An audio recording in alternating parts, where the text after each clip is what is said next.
All right. Welcome. Welcome. All right. Tonight, we are going to be talking about Superman and Lois, episode 2. And then, we'll throw a little bit of Flash in there since he's back, right?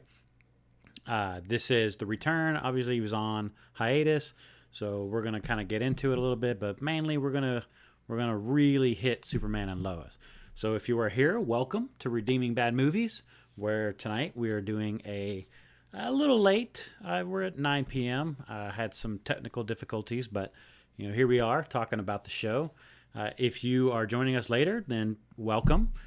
Certainly, feel free to leave some comments in there, and I read every one of them. So it would be nice to hear what you have to say. All right. So now, without belaboring anything, let's just get right into this episode. Okay. First, we find out that Jordan might not have any powers. One of the things on that was really cool to learn, because I didn't know. Superman talks of, he takes him to the Fortress of Solitude, right? At the Fortress of Solitude, that's when we hear that, oh, hey, your namesake is my father, Jor-El, Jordan. I feel kind of silly that I didn't know that, but there it is. Right? So now there it is. All right. So we have Jonathan and Jordan, right? Jonathan. So both of these kids were named after his father. I wonder if General Kent's demeanor isn't because none of the kids were named after him, right? So I said General Kent. I meant General Lane. General Lane's demeanor. Because he has this thing against Clark and Superman, obviously. Probably because Superman just doesn't do anything at his beck and call. So, of course, he's going to have issue with that. Because, generals aren't used to people telling them no, right? But this episode was really cool because I felt like it was a strong episode 2, right? Boom, here we are. We're in Smallville. We're doing this. But still, there's that whole wonder. And it's exactly what we thought it was going to be last week, where we said, okay, it's not going to be as many powers, and it's going to be a lot more story-driven and family-driven. And that's exactly what it was. And that's kind of what we hoped for, right? Well, when I say we, the royal we, right? Because I was really rooting for that.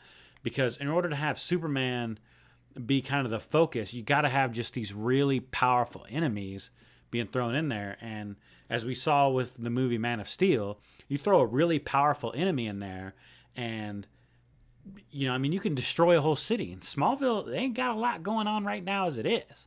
Speaking of, Lois Lane going to that city council meeting and writing that article about Morgan Edge. I'm about to drop a major spoiler here. She no longer works at the Daily Planet. Boom. Another major spoiler here is Lex Luthor is fighting because of what Clark did or what Superman did to his planet. But now we're led to believe this might possibly happen in the future. So here's my issue with this. This takes place in the same universe, like the Arrowverse, right? So how is Lex Luthor from a different... I don't think he's from a different Earth. Because when they did the final crisis on that, they merged all of the Earths. So I don't know. I don't know, where's he coming from? But if it's the future and he traveled back in time, then it's possible that could happen. But I'm really not sure, because what do you think? Because one of the biggest things that I've always looked at is all you have to do is not make another Earth. Talking about the Flash, right? They were able to kind of merge all the Nashes, right? The Harry Wells, right? And so Nash Wells was that final one. But we found out in this past episode that all the other Wells that have existed were kind of melded in, and all those particles were put inside Nash. Now, unfortunately, I don't know. You know what? Here we go. This is our first search of the night. Is Tom Cavanaugh is Tom Cavanaugh. Boom, leaving the Flash. Because if you haven't watched that episode, Tom Cavanaugh, Nash Wells, sacrifices his life. There's no other Earths for a Wells to come from. So Wells is gone. Like poof, he's gone. So we want to see is Wells coming back. Is Tom? So this is Decider. This is from March 2nd. Here we go. So yesterday the episode aired. It was a very emotional goodbye. Okay, if you thought The Flash was going to ease into the new season without a bunch of twists, it brought the feels, man. Because Nash, he said goodbye. The thing that made me kind of sad on that is the only people he said goodbye to was Flash, Chester, and I can't remember her name. But she's the girl that shoots stuff out of her hands. I know that's not really gonna. All right. Before you get too worried, no, Cavanaugh's not leaving the Flash. The Wells and all his multiversal doubles seem to be gone for good after the events of All's Well That Ends Wells. A representative for CW confirmed to Decider that we will see Cavanaugh on the show again. Okay, so are we just going to see him in flashbacks? Are we going to see him in like memories? I bet you. Oh, you know what? He might come back. He might come back as Reverse Flash.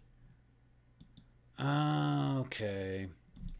You know what? That makes a lot of sense, right? Oops. Let's go ahead and sign out of all accounts. There we go. That makes a lot of sense.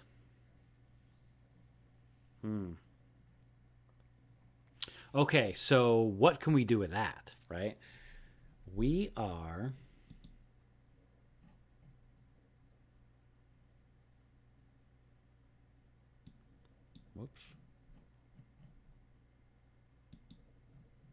Whoops. Sorry, folks. Have to correct something here.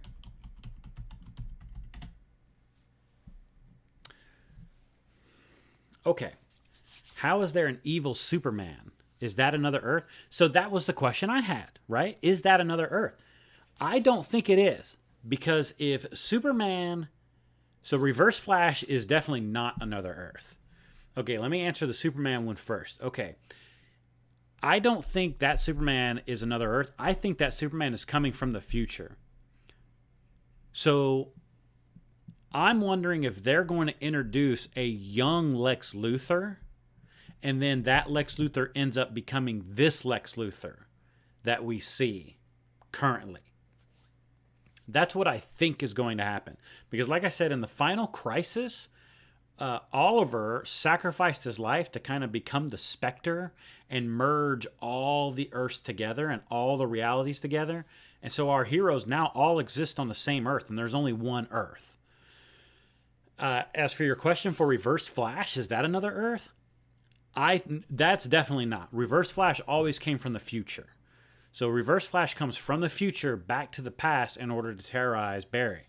So in the early seasons of The Flash, Reverse Flash is the guy who actually causes the death of his mom. I mean, he kills her. And then that's what kind of starts Barry on the path to become the Flash. So I could see him coming back as Reverse Flash, and that's how Tom Cavanaugh stays on the show. But what role he'll play on that? Because essentially it's a new Earth, sort of. You know, there's these little bitty details that like minute little things that are different. So what if there's something a little different that allows Eobard Thawne to come back? I think that's what's going to end up happening. Yeah. Okay, so Tom Cavanaugh still, but there won't be a Wells.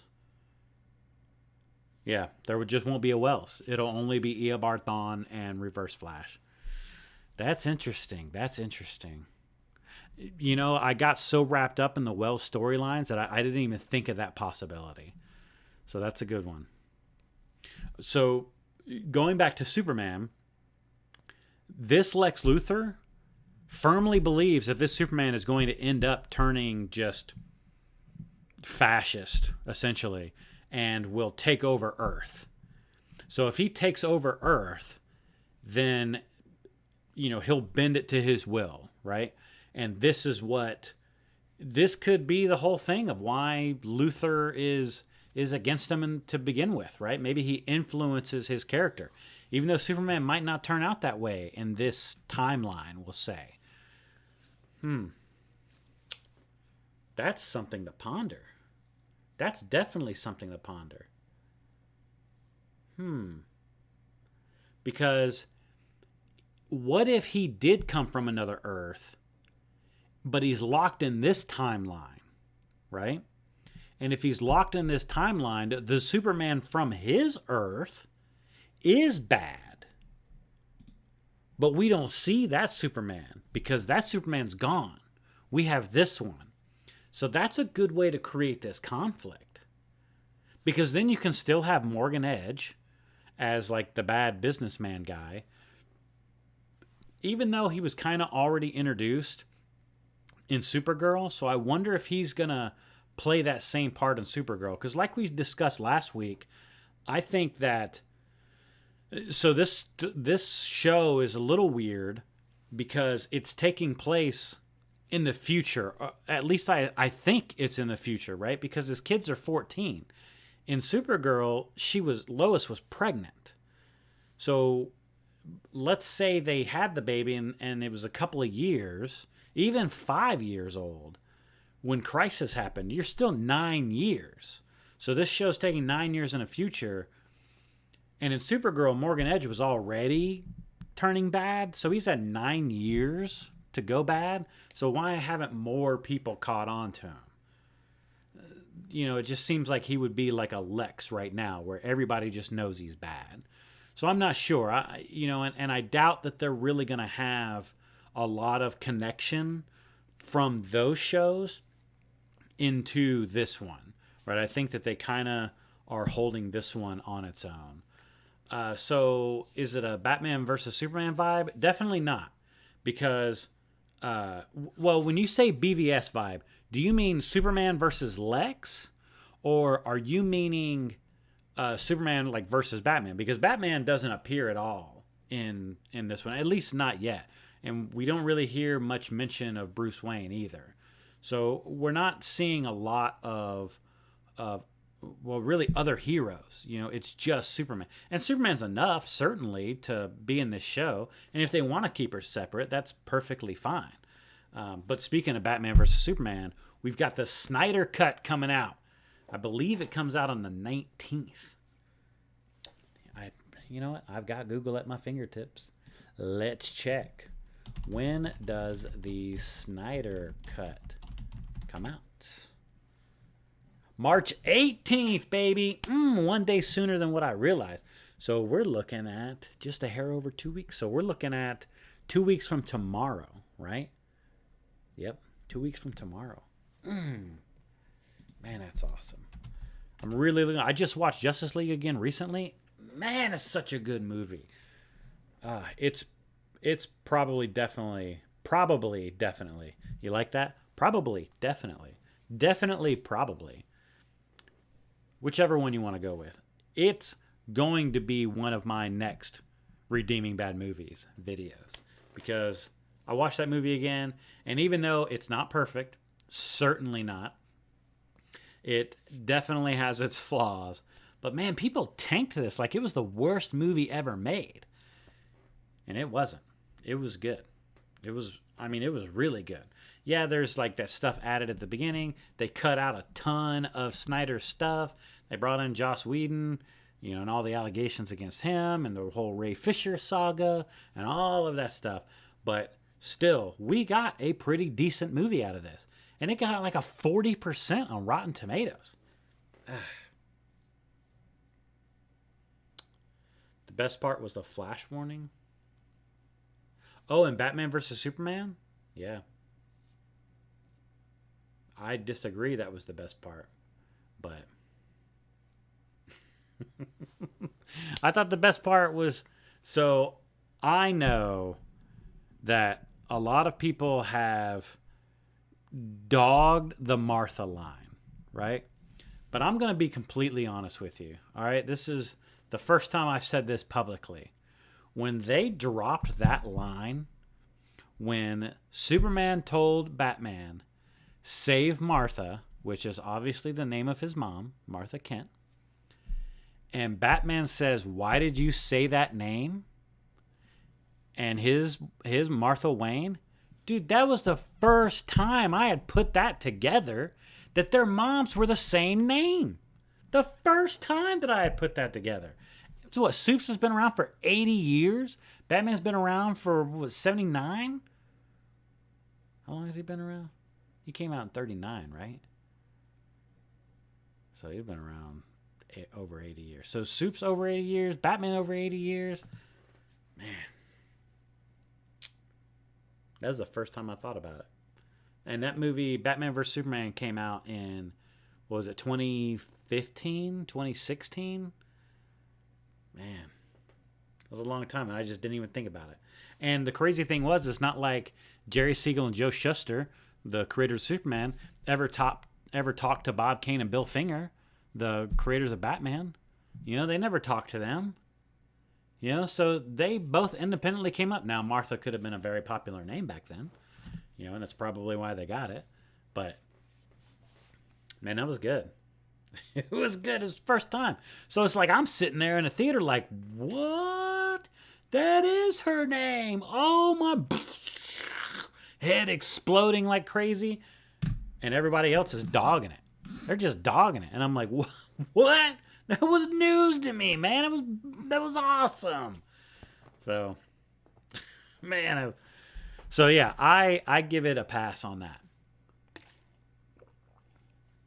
If that's like the big gripe, huge pass. Huge pass. One of the things that I wish they did on Batman vs. Superman is I had heard in that movie that in the original script, they had it where Clark had written a bunch of, just a bunch of articles talking about vigilantism and Gotham and how it's making crime even worse. And so it just kind of built up. And so, because people were like, well, if you tried to do something, why didn't you try to do it as Clark? And like, why did you immediately go out there as Superman and just tell him, you need to stop this? So in the original script, I had heard that they had that in there, you know, that he had written all these stories and that none of it worked. That, you know, none of it worked. And so he's like, well, now I got to go as Superman. And, you know, the reason Batman didn't like Superman, they did a really good job of explaining that. I mean, God, it was just played to perfection by Ben Affleck. It was awesome. But I really wish they would have kept that part in there about Superman writing story after story after story, and it just keeps getting buried. And then all of a sudden, boom, here we come in, and pow, you know, there it is. All right.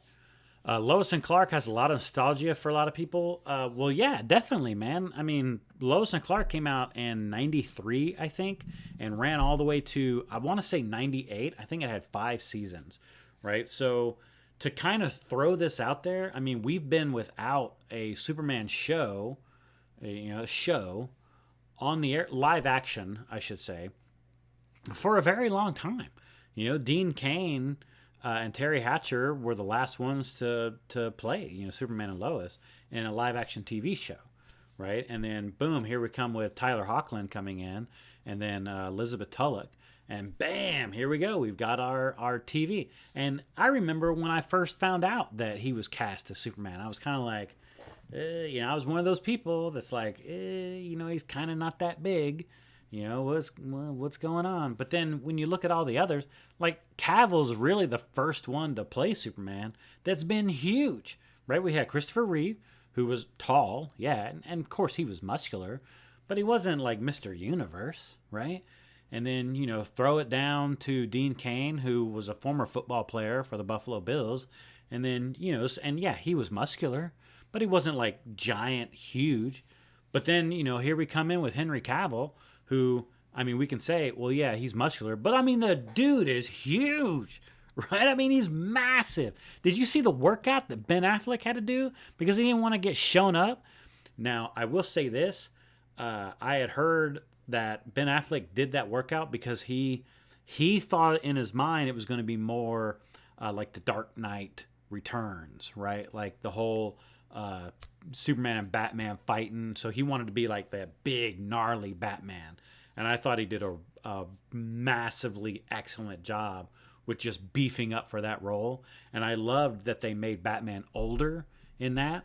And he'd already been fighting crime for like 20 years. Because, I mean, God, it was just awesome, man.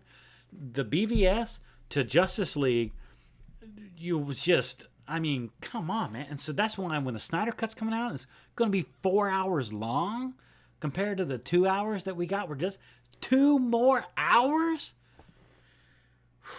Dude, I'm excited. I use the word dude. I use that word a lot when I'm really, really excited. And I am really, really excited for this. 2 more hours of a movie that I already liked. I mean, I already liked it. So for it to be coming, that's cool. That's cool. It's really, really cool. So back to Superman and Lois, right? So Lex Luthor gave General Lane. God, I keep wanting to call him General Kent. General Lane those dog tags, and it says to hell and back, right? So we see that it's HELL, but then he turns it over, and it looks like 4377. So there's going to be some kind of thing with the whole 4377. Now, is that a mailbox code? Because, they like to do this whole mailbox thing.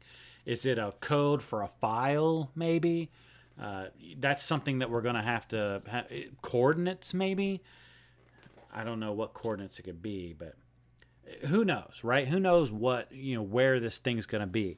But I'm really interested to find out, and I'm sure that's kind of one of those, oh yeah, you're interested. I mean, so are we, right? I mean, everybody's interested to find out what that means. But again, it comes to my point of how much are they going to make Luthor the bad guy, or was this just kind of an introduction? Right? I thought it was going to be more like the first episode, we get introduced to him, and then we get to know more. And now I feel like they kind of let us know who he is, and they let us know his whole backstory, why he's doing what he's doing. And now they kind of put him on the back burner. And we won't really know what's going on now, right? I think that's probably the way they're going to play him, but we won't know until next week when the new episode comes out. But I'm willing to say that we probably won't see a lot of Luthor. Now, we will see more of the boys and possibly Powers kind of coming into play, because I think that there may be some kind of... I'm wondering if Jor-El didn't tell Clark this, because Jor-El had told him the boy's just not going to be like you, right? Maybe manifested powers and they just kind of came out, but he'll never have them to the point where he can control them. So that's interesting. Will he never have them to the point where he won't control them because that's what they need for the show, right? They just kind of want it to spring up randomly where, boom, it comes out and Superman's kind of fighting fires. And because, again, like we mentioned earlier, Lois quit the Daily Planet. She works for the Smallville Gazette now. I mean, this is a multiple Pulitzer Prize winning journalist who works for this small newspaper. It's about to get put on the map, right? So, what's going to happen? You mentioned Jordan and Jonathan going to the Fortress of Solitude and them both being namesakes. Wasn't it just Jordan? No, because Jonathan, his namesake is Jonathan Kent, which is Clark's dad. Jordan's name is from Jor-El, Jordan. So that's how both of them have namesakes from Clark's dads. And that's why we were talking about maybe Lois's dad feels a bit left out because nobody, none of the kids got named after him. They picked both of Clark's dads to name the kids after. Now granted they were twins that came at the same time, so maybe if it was like to them it was a good idea. But I wonder if this is going to be some kind of thing where it's like, hey, is Lois going to, is she going to get a little resentful maybe? That, hey, we've done all these things for you. Now, maybe they play that as like a one episode one off, because I really don't see that happening, because we saw how she was treated at the planet, right? There was no way any of her stories were going to have any kind of substance under Morgan Edge. I mean, he completely changed her story, right? Like, she wrote this scathing editorial about him, and then he just changed it. And like, even in her own words, it became a fluff piece. And so she has the real copy of what she actually wrote, and we know that's getting printed in the Smallville Gazette. Now, will Morgan Edge try to bury the Smallville Gazette? Maybe. Will there be some kind of storyline where Morgan Edge comes in and tries to buy that paper, and maybe Lois becomes the editor, and like holds everything together and then brings on a couple of other journalists? I don't know. Maybe. Because I could definitely see Lois transitioning from reporter to editor, right? That's just a natural career climb for her, right?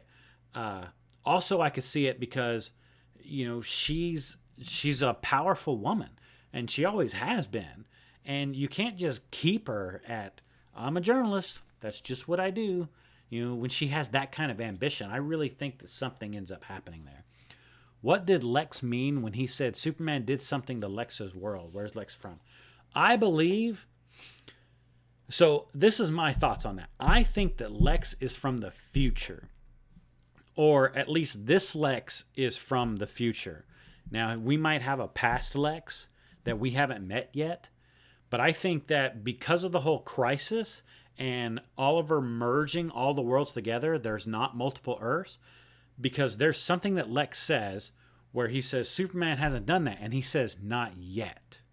So that makes me think he's from the future where Superman has taken over. But also I wondered if maybe, a second theory was, what if Lex was from an alternate Earth, and when the Earths merged, we kept this Lex, but his Superman is gone. And so maybe there isn't another Lex. Maybe this is the Lex that we have. But, poof. Maybe it's something where this Superman never dealt with Lex Luthor. I don't know. I don't know how they're going to play it. I think it's going to be a Lex from the future, and he's going to end up warning his past self, hey, do all this stuff to like set us up because Superman. And then that's going to kind of be how they form this adversarial relationship.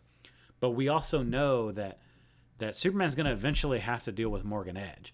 Unless Morgan Edge is just a Lois villain, right? Like maybe they write it to where they're like, hey, we can kind of blow these stories out and have multiple pinpricks coming in, multiple lines coming into the story based on that, right? Just based on, hey, we've got a Lois story and a Clark story that normally we would have to hurry up and do those in one episode, but now we can flesh them out into multiple episodes and really get them going, because we can kind of show more of Clark's stuff here, and then an episode more of Lois's stuff here, and really kind of keep it going.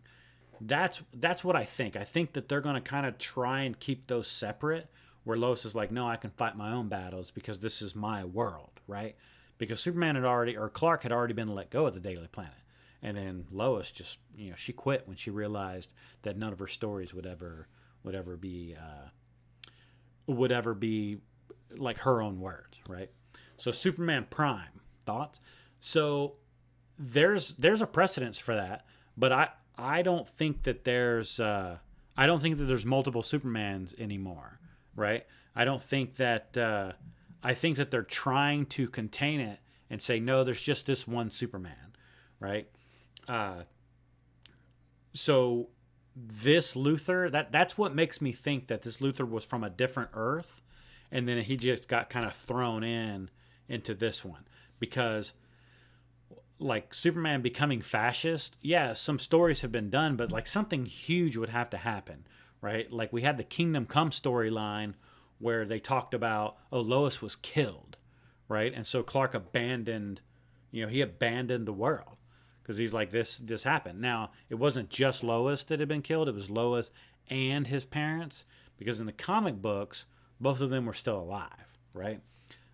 In this show, his dad died a long time ago, but now his mom has passed away. And we know from Justice League in the movies, in the DCEU, the DC Extended Universe, that, his dad died, Kevin Costner in Man of Steel. His dad died when he was a teenager, maybe young 20s, but his mom's still alive, right? Played by Diane Lane. So, I don't know, I know DC Comics likes to keep everything separate, right? Like, so the movies are something separate, the shows are something separate, and the comic books are something separate. Marvel likes to kind of blend everything, right? Oh, what are the movies doing? Okay, we'll have the comics mirror that. Oh, we have a television show doing this? We'll have the comic kind of mirror that. And so they just kind of, they like to do that because they're building this kind of, like the comics kind of help develop the stories. The movies kind of help sell the comics. The comics help, sell tickets to the movies. It's just all just this one big universe for them.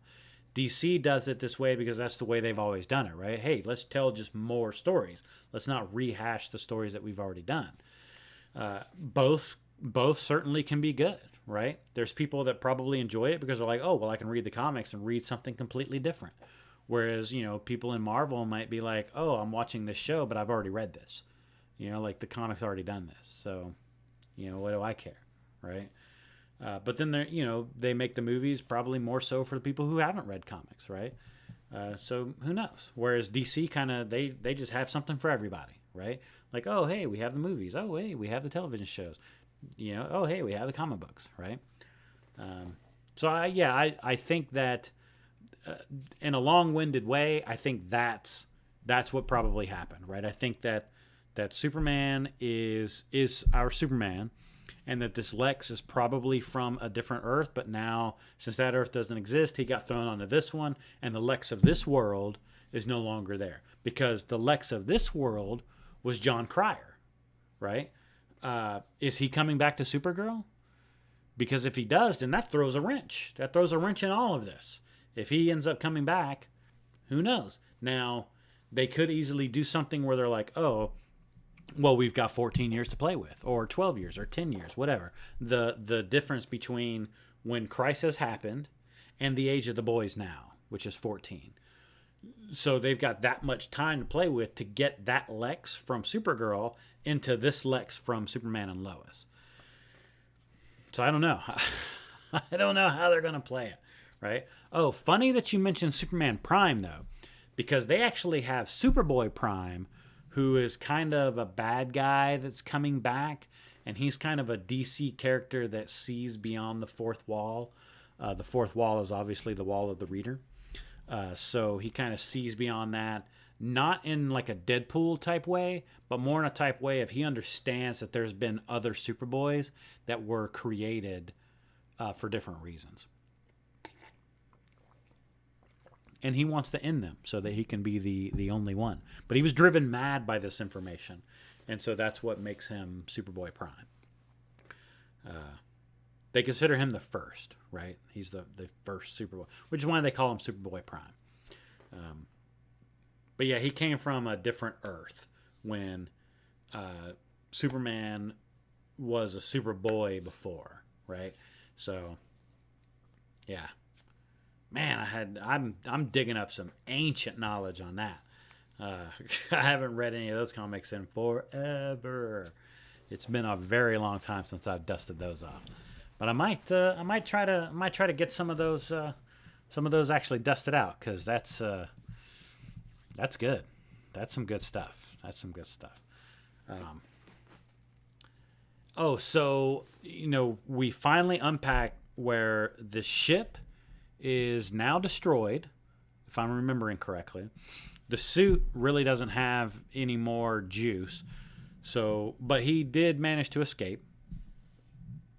So now I guess he's just kind of hunt for more kryptonite in order to make or give the suit more power, maybe.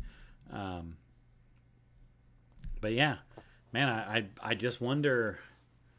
I wonder how it's going to go down because we already know that General Lane doesn't really trust Superman's judgment, especially considering Superman kind of does what he wants to do, right? He does, when I say he does what he wants to do, he does what he thinks is right.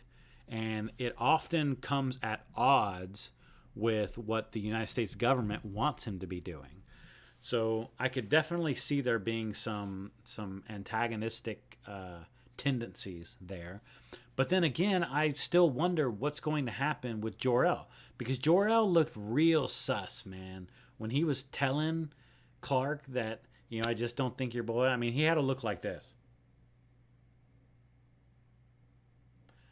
Nobody in movie history goes unless they're sus, right? So there's got to be something going on with him. Unless that's just that actor, right? Maybe that's just the way that actor looks, and you could have thought the director could have been like, whoa, whoa, whoa, whoa. You need to pull that back, all right? Unless he was thinking, man, we could do something with that. Keep going. I need more. I need more. And he's just, I don't know. But I don't know. I don't know what's going to happen. That's why we hold these to kind of talk out some of the weird theories that are in our brains. And then you would just kind of, belch them out onto the screen, and into the comments section and just see, right? I mean, it's kind of what we do. Do you have any theories? You definitely, hit me up in the chat right now. Or if you're coming at me later, hit me in the comments, man. Tell me your theories. You go right now. I'll wait. I'll give you 10 seconds. No, I'm not gonna do the do. Oh man, I really did enjoy this episode though.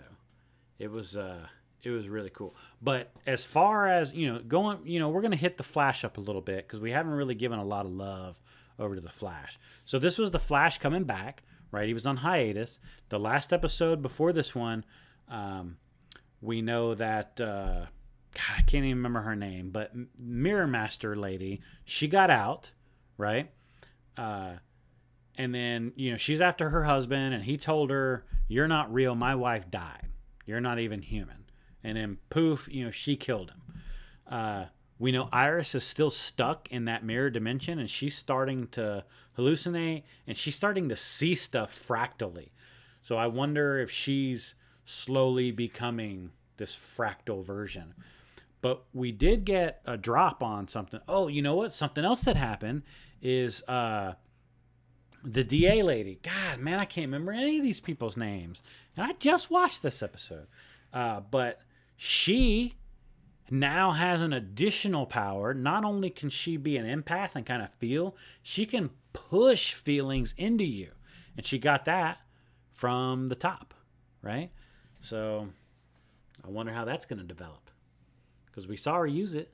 But what if she ends up saying, no, that's the line that separates me from being good and me from being bad.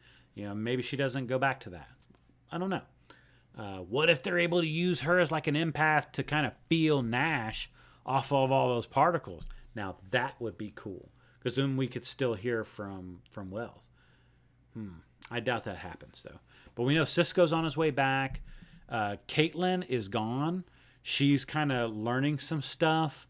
I think that's mainly because at the time when they filmed it, the actress who played her was pregnant. And so she's probably giving birth and taking, some time to be with her baby. And so when she ends up coming back, then Caitlin Snow will be back and yada, yada, yada. But I think that's probably why they have her out right now.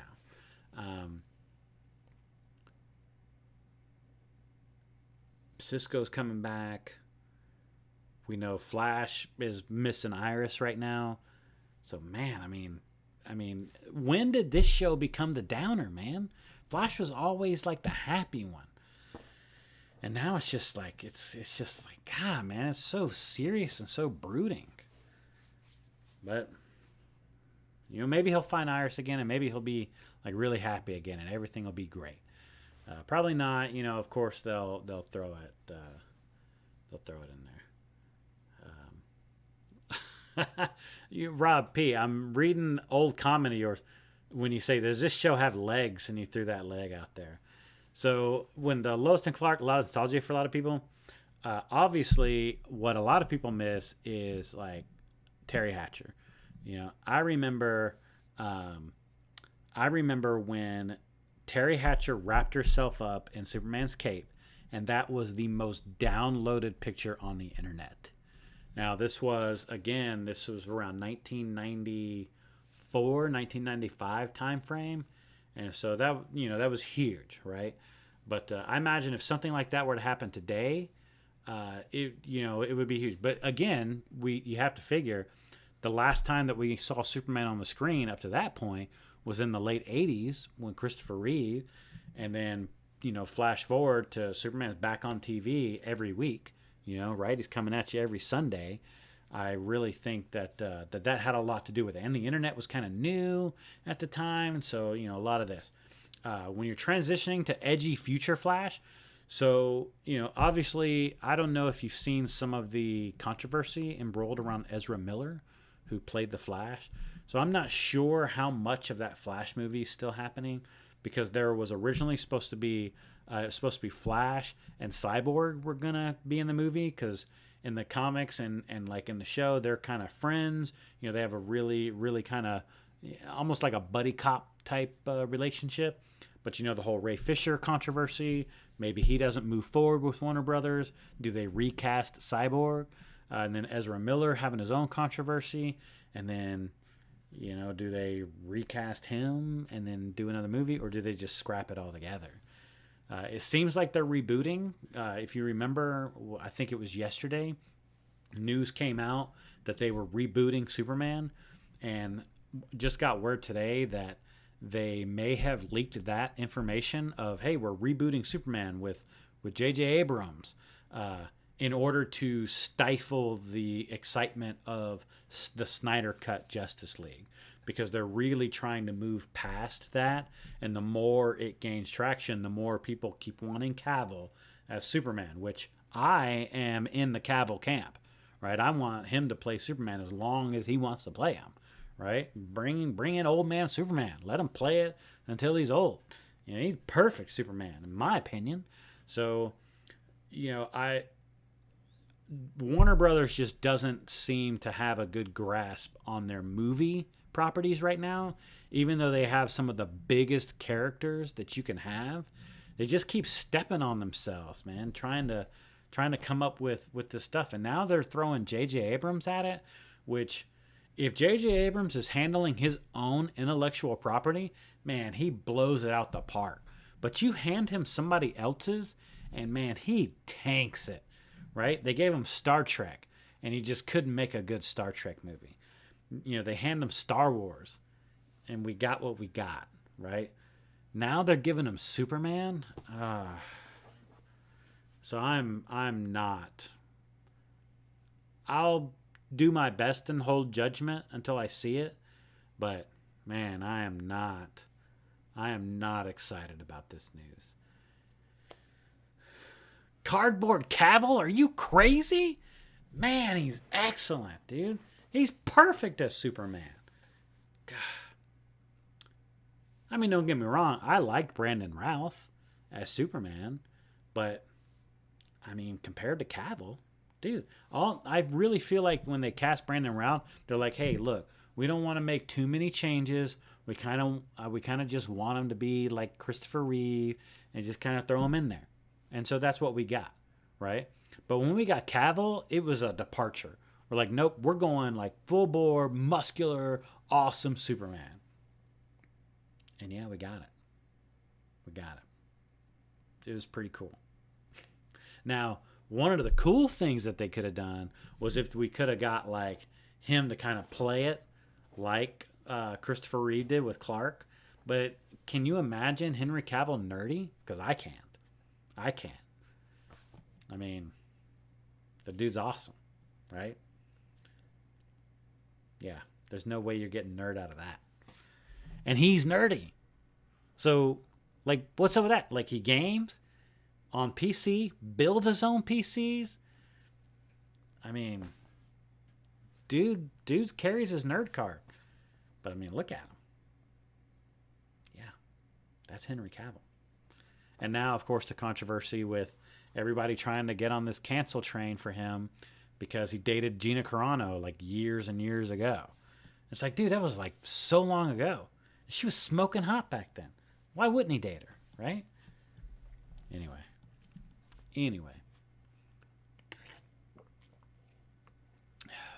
It's not like, you know, when you first start dating somebody, you know all their politics, even if you don't agree with them.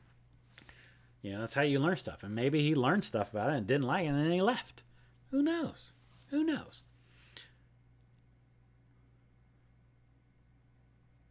Lose some of that naivete that is the Superman? I don't know what you mean by that. Like the naivete of me, or the naivete of like you need to write this as a Superman that already exists. Because if J.J. Abrams brought in, you know, like hey, this Superman has already been Superman for 15 years, and this is just another story. Because the problem with this that we get to is anytime you write for a character that is as powerful as Superman, the first thing people want to do is throw somebody in there that can go toe-to-toe with them. To me, some of the best Superman stories are the stories where people are not going toe-to-toe with him. Kind of like in Justice League when he starts fighting against Steppenwolf. And Steppenwolf is like holding his own against all the others. And then Supes just destroys him. But then he hears people, right? And he's like, civilians are in trouble. And he bounces out. Those are some of the best stories.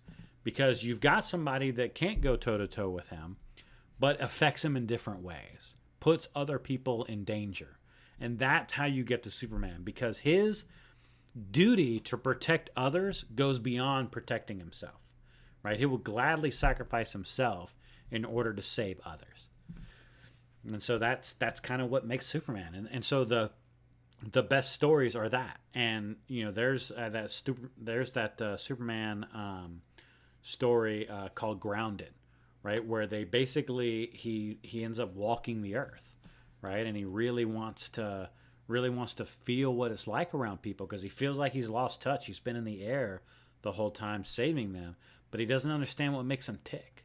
And there's a fantastic line in Justice League when Bruce is talking to Alfred and he's saying we need to bring him back, because he's dead, right? Died in BVS. We need to bring him back. And Alfred's like, are you serious? You're like messing with stuff. And Bruce just cuts him off and says he's more human than me. Like, we need to bring him back. Like the guy, started a family. He grew up here, started a family, fell in love, despite having all of those powers. Like that right there. And Batman, that he exists outside of society. And it's like they're like mirrors of each other, right? He is Batman. And Bruce is who he dresses up as. Whereas Superman, I've always believed that he is Clark, and Superman's who he dresses up as. Even though I know Kill Bill did that, Kill Bill Volume 2 did that thing on like, oh, he's decided to dress up as Clark, and, he mimics humans, and what does he do? He mimics them as this vulnerable sheep. But I don't believe that. I don't believe that that's it at all. I believe that he is Clark. And Superman is just what he can do, right? And those again are some of the best stories. When you tell stories from Clark, that's the story. Some of the stories about his journalism, which is why I wish they would have kept that in Batman versus Superman, because it really would have shown us more of who he was, not just Superman, because when you tell a Superman story, you have to also tell a Clark Kent story. And, they just kind of rushed to that. And so I just kind of wish that was still in there. Oh, you lose Clark's charm a bit? Yeah, I mean, I get that. I get losing Clark's charm. Especially when you have somebody as like big and muscular, right? And that's why when you have somebody like Tyler Hoechlin, I think it works because Superman doesn't need to be this massive guy. I'm just a huge Cavill fan. I think he fills out the suit really well. And, the issue is obviously they put him in Clark clothes, right? And those fit him so astronomically well that, I guess he is like a Chad, right? But maybe if you put him in clothes that were a little big for him and he didn't really know how to dress and he was kind of bumbling, then maybe, right? Maybe we get some of that Clark charm, right? But I think what they were trying to go for also is that, he was incredibly smart and they wanted him to make this, they wanted him to be more like this smart professional. And so that's what they did, right? They chose to kind of update him into the 20th century or 21st century, I should say, because we kind of already had that with Dean Cain, right? Dean Cain he kind of already led us from the bumbling Clark, right? So we already got this kind of good-looking, suave, very charming Clark. A lot of charisma there. And so I think that they were just kind of continuing. I think, if anything, Brandon Routh was the step back on the Clark side. But again, they were, Bryan Singer was going more for like Superman 1 and 2, because even he talked about in Superman Returns, Superman 3 and 4 didn't even exist, right? It was just Superman 1 and 2, and it's like 3 and 4 never even happened. So, I don't, I don't really know how you can fix it, and now we're going to have J.J. Abrams come in, and who knows, right? Who knows? Now, if Warner Brothers gives them carte blanche and they don't mess with it, maybe, but I mean, that's kind of what happened with this, right? Like, you have Zack Snyder coming in and doing this film, and then they kind of force him out and bring in Joss Whedon, and he cuts up 4 hours of footage and gives us a 2-hour movie that just, I mean, it was entertaining. It definitely was entertaining, way more so than what the critics gave it. But yeah, I get it. I get it. But now we're going to get to see, like the Zack Snyder vision in just a couple of weeks, and I think it's going to blow us away, man. There was like so much that could have been in there. So I'm pretty excited. I'm stoically excited. Is that stoic? Stoic's more like quiet, right? Like, yeah, I'm stoic. Definitely. Well, so that's really it. We did an hour. We got a lot of Superman in there, a little bit of Flash, and yeah, that's really it. So let me know if you want to continue these Superman. Just hit the like on there and let me know in the comments, and yeah, we'll keep doing them, man. For the Snyder Cut, yeah, I actually will be doing a Redeeming Bad Movies on Justice League, because again, some movies are lower than what they deserve to be, some movies are higher than what they deserve to be, and I really think Justice League is lower than what it deserves to be, and so I will be releasing a Redeeming Bad Movies video on Justice League, so stay tuned for that. But yeah, surround for that movie, oh my god, it would be amazing, right? I really think the Snyder Cut's going to be cool. I really do. So I'm really excited for it. It's definitely huge on my list, because we've got the last episode of WandaVision coming up on Friday, and then we've got Falcon and Winter Soldier coming out, I believe, on March 19th. So we've got the Snyder Cut that's going to hit on the 18th, and boom, that's going to be huge for the whole weekend, right? Pushing a lot of people to HBO Max in order to watch that. So it's going to be cool. Definitely going to be cool. Well, again, that's really it. I hope that I was able to entertain you for a little while, and I hope that we can continue on this journey, because I'm really digging this show. I think Superman and Lois is going to be kind of the hot thing. I think that they're doing anywhere from like 13 to 15 episodes.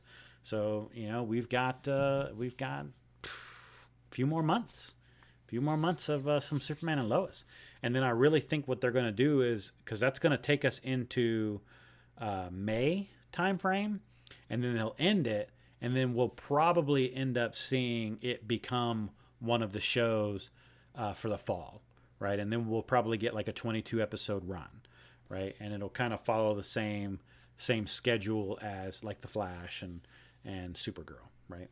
So I think that's where they're headed with this show.